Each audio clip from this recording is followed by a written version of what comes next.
In February 1997, something strange happened on late night radio. A man calling himself Mel Waters phoned into one of the most popular unsolved mystery shows in America, Coast to Coast AM with Art Bell. What he shared would launch one of the most persistent and chilling legends in paranormal history. I've got this hole on my property. I've been lowering fishing line into it for years, and I've never hit bottom. Mel claimed to own a plot of land just outside Ellensburg, Washington, a quiet, rural stretch of high desert. It was remote, unremarkable. But in the middle of the land, he said, was a hole 9 feet across. It was perfectly round, lined with stones. Perhaps most importantly, it was bottomless. According to Mel, he spent years slowly lowering line into the hole using a winch and weighted monofilament. He went mile after mile after mile. He said he reached more than 80,000 feet. That's over 15 miles and still no bottom. Got that? He wasn't just measuring depth, he was obsessed. And he wasn't the only one. He said local hunters, farmers, and neighbors had all known about the hole. They threw trash into it. They used it for waste. They even tossed in dead livestock. Nothing ever made a sound when it went in, but the whole silence, that was just the beginning. Mel claimed that animals refused to go near the pit, birds wouldn't fly over it, compasses spun near the edge, radios cut out, and the strangest thing of all, one man reportedly threw in a body of his dead dog only to see it alive again days later, roaming the woods. Was it a portal, a biological anomaly, a psychological breakdown? Was it something worse? That night, a legend was born, but when Mel went public, something else started paying attention. And that's when everything else got much, much stranger. I'm John Genoa. This is America's Strangest History. I want to tell you all about Mel's hole.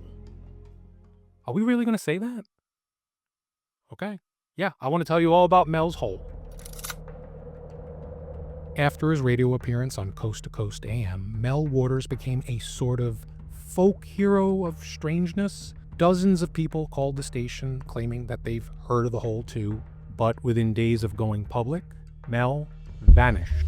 The dude was unreachable. His name, unlisted. His land, untraceable. Researchers tried to find the property records in Kittitas County. Nothing under Mel Waters. No deed, no tax record, no trace. When Mel finally resurfaced on the show months later, he claimed that he had been detained by the government. He said that shortly after his radio appearance, federal agents arrived at his property. He described men in black uniforms with no insignia who told him that the area had been declared environmentally unstable and seized under emergency powers.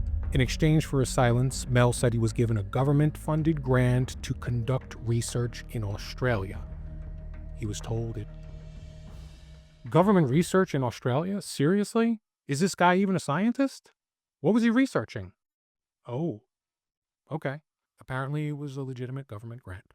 He was told in no uncertain terms, don't talk about your hole again. But he didn't forget, and neither did the listeners. I know I wouldn't forget something like that. A guy talking about his hole.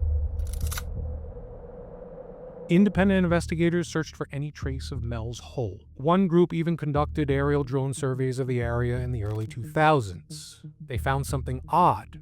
A patch of unregistered land just north of Manistash Ridge with no listed owner. It also had a federal presence.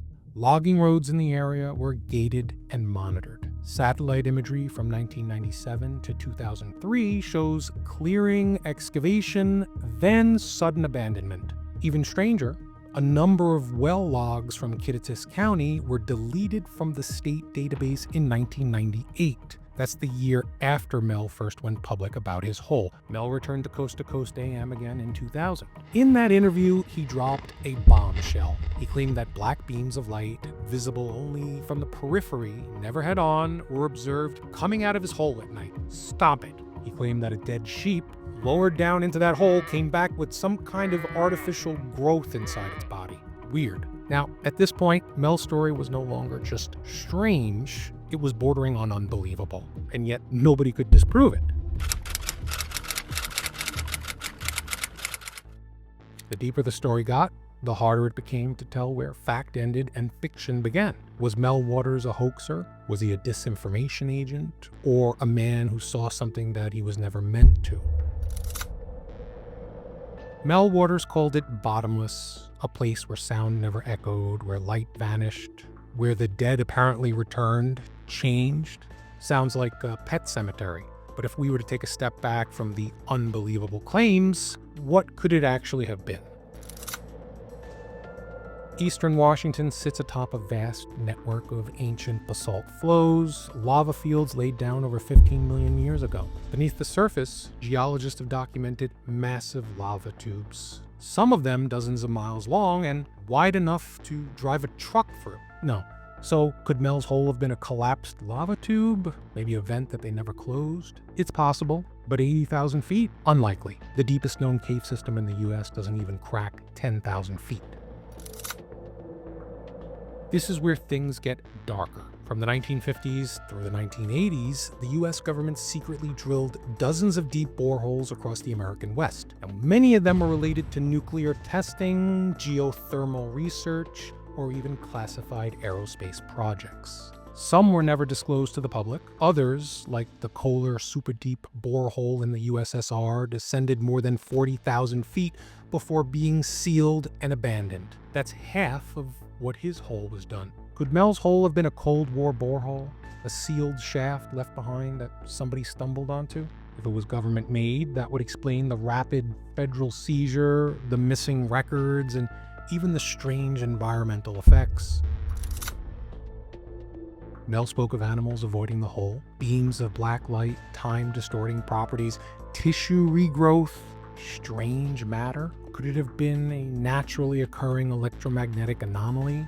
Maybe it was something man-made, a containment site, a disposal shaft, something designed to keep people out, but 80,000 feet deep and still no bottom? Tough call. Many who studied Mel's Hole draw parallels to Skinwalker Ranch, Montauk, and even the Tunguska event. All mysteries with just enough real-world evidence to stay alive, and just enough unknown to basically drive speculation. To this day, no one's confirmed Mel's Hole's location.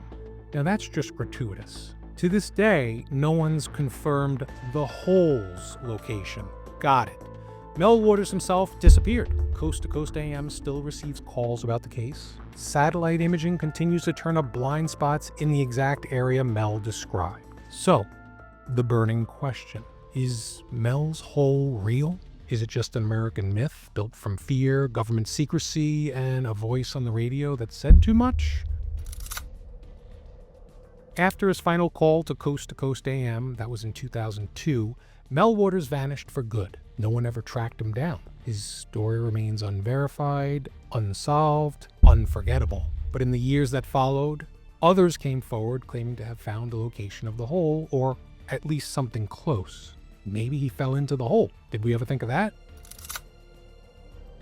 In 2008, a group of independent researchers calling themselves the Rabbit Hole Team ventured into the hills of West Ellensburg. Now, using Mel's on-air descriptions, proximity to water, basalt cliffs, and a small access road, they were able to identify a potential area. What they found was strange. A ring of disturbed earth, a patch of forest where the growth was stunted. Probably most notably, there was no cell signal, no GPS. Their compass needles spun slowly in circles. The team documented everything. Then, weeks later, the site was inaccessible again. The access road was blocked. The property was sealed and no explanation was given.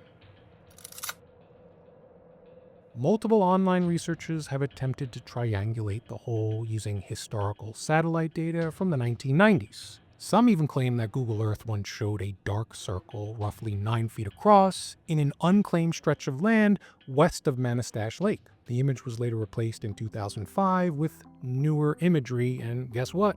The spot was gone. Got that? Other enthusiasts point out that parts of the region show repeating map tile errors or strangely low resolution compared to surrounding areas. Suspicious much? There's no hard proof that Mel's Hole ever existed. There's no property record, no legal trace of Mel Waters, but there's also no proof that it didn't exist. That's probably what keeps the mystery alive. A voice on the radio, a government that moved too fast to explain, a landscape full of strange geology, Cold War secrets. Unmarked property lines? Do you want to wedge yourself deeper into Mel's Hole? Here's what you can do. You can search for FOIA records on borehole drilling in Kittitas County. Look for DOE borehole logs. You could explore historical USGS topographical maps from 1960s to 1980s. Compare archived Google Earth images before 2005 for changes in satellite coverage. You can also review property archives in Ellensburg about lands that have been seized or purchased post-1997. You may not find Mel's Hole, but you just might find the cover-up, and that's where we'll leave it for now. If you like this story and want to hear more like it, please subscribe, and remember, what's buried isn't always forgotten, including Mel's Hole. This is America's Strangest History. Thanks for watching.